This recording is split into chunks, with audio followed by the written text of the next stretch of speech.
Cette histoire commence à New York, dans la ville de Brooklyn. Daniel est marié depuis plus de 10 ans, mais il n'a toujours pas eu la joie de tenir un bébé dans ses bras. Autour de lui, tous ses amis discutent déjà des écoles pour leurs enfants, ils amènent leurs fils à la synagogue, ils préparent leur bar mitzvah, partent en vacances en famille, etc. Mais quant à Daniel et son épouse, ils passent toujours le Shabbat dans le calme le plus total. C'est le seul couple de l'immeuble à ne pas participer au spectacle des enfants à l'école, aux fêtes de famille, aux réunions de parents d'élèves. Pour la femme de Daniel, chaque visite chez des amis est un nouveau supplice à endurer. Chaque Shabbat passé à la synagogue est une nouvelle source de douleur. Daniel n'est pas du style à se rendre chez les grands rabbinim pour obtenir des bénédictions, mais à ce stade, il est tellement désespéré qu'il est prêt à tout pour être enfin papa.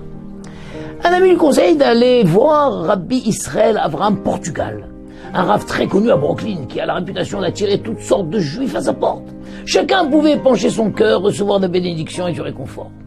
Le jour venu, après avoir beaucoup patienté dans une longue file d'attente, Daniel explique sa situation au rabbi avec tous les détails dans l'espoir d'entendre quelque chose qui pourrait apaiser son angoisse.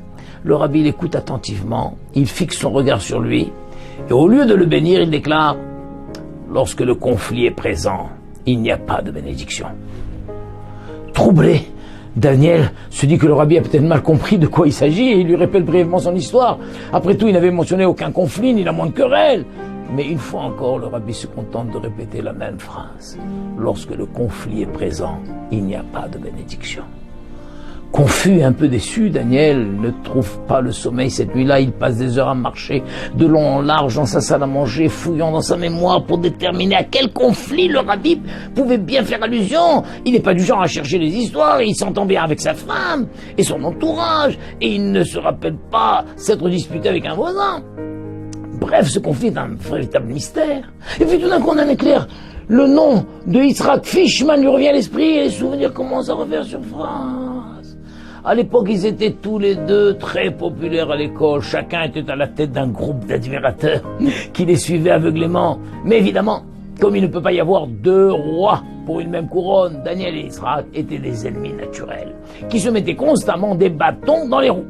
Il y avait beaucoup de plaisanteries, d'injures et d'intimidations des deux côtés. Cette bataille de pouvoir a duré 4 longues années. Mais dans ce genre de querelle, il n'y a pas de vainqueur. Tout ce qu'il y avait gagné, c'était 4 ans d'hostilité, de souffrance, d'humiliation mutuelle. Que de mauvais souvenirs. Le jour de la remise des diplômes à la fin de la dernière année, Yitzhak avait déclaré à Daniel qu'il ne lui pardonnerait jamais tout le mal qu'il lui avait fait. Daniel lui a répondu avec méchanceté qu'il était content de se débarrasser enfin de lui et qu'il ne veut plus jamais le revoir. Le moins qu'on puisse dire, c'est qu'ils ne se sont pas quittés en restant bons amis. Daniel commence alors la tâche difficile de retrouver la trace de son ancien ennemi juré. Il est persuadé que c'est à lui qu'il doit demander pardon, même s'il sait que ce sera le moment le plus embarrassant de sa vie. Après quelques recherches, il trouve l'adresse et le numéro d'Yitzhak Fishman, qui s'est installé à Los Angeles. Il hésite beaucoup avant de l'appeler au téléphone, mais il décide finalement que le seul moyen efficace de se réconcilier avec lui est de prendre l'avion pour aller le voir en personne. Après tout, s'il y a une chance de mettre un terme à la souffrance de son couple, de cette façon, ça en vaut la peine. Et dès le lendemain, Daniel s'envole pour Los Angeles en priant durant tout le trajet pour que tout se passe bien. Il n'avait aucune idée de ce qu'il dirait à Yitzhak en le revoyant après toutes ces années, mais il espérait qu'Hachem l'aiderait à trouver les mots pour toucher son cœur. Il arrive à l'aéroport, il loue une voiture et commence à rouler avec réticence vers le domicile d'Yitzhak. Plus il approche de sa destination, plus il stresse et plus il a envie de faire demi-tour, mais il sait que s'il abandonne maintenant, il s'en voudra toute sa vie. Lorsqu'il se garde devant lui, il tremble littéralement de peur. Il se présente devant la porte, il ferme les yeux, il retient son souffle, et il finit par frapper.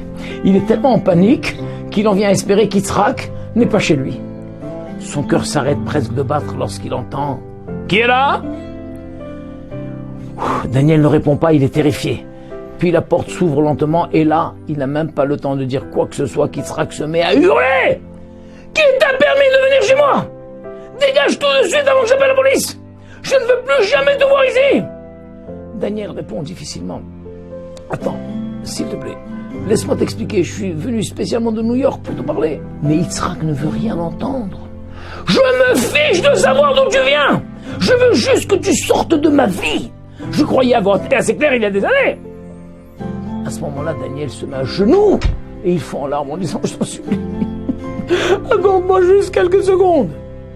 Troublé par cette scène, Yitzhak se calme un peu avant de répondre « Ok, je t'écoute, mais dépêche-toi, qu'on en finisse ». Et Daniel lui raconte tout en pleurant. Le fait qu'il n'a pas d'enfant après 10 ans de mariage, sa visite chez le rabbi, ce qu'il a dit au sujet du conflit qui empêche la bénédiction, etc. Il termine son histoire en disant « Je suis venu ici pour te demander pardon. Je veux qu'on fasse la paix. » Yitzhak reste silencieux un instant. Il essuie une larme à son tour. Et il finit par avouer en pleurs « Tu sais, c'est pareil pour moi.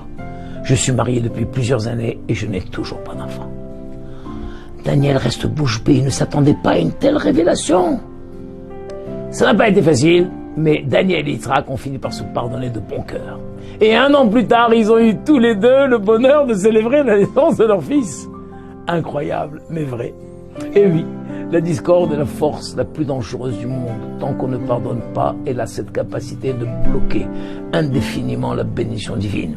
Même si ce n'est pas toujours évident, il faut savoir faire le shalom pour permettre à la bracha d'être présente dans notre foyer et notre vie. Le jeu en vaut la chandelle. Shabbat shalom.